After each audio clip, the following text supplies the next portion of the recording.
HBN టీవీకి స్వాగతం. మహారాష్ట్ర గడ్చిరోలి జిల్లాలో లొంగిపోయిన 12 మంది మావోయిస్టులు.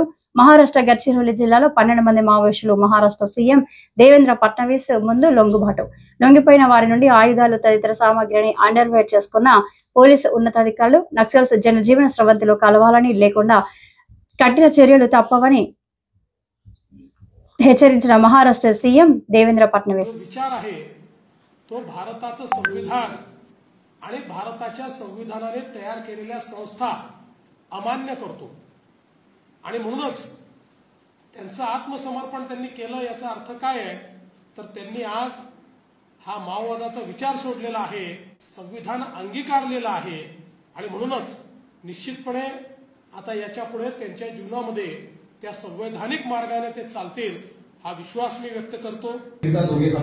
एसीएम सप्लाय त्यांना आत्मसमर्पणानंतर पुनर्वसनासाठी केंद्र व राज्य शासनाकडून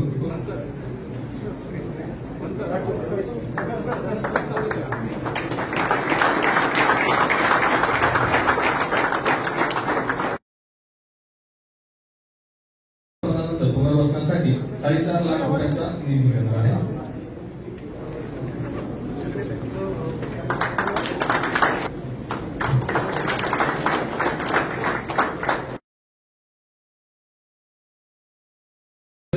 आत्मसमर्पण केल्यामुळे पुनर्वसनासाठी केंद्र व राज्य शासनामार्फत एकूण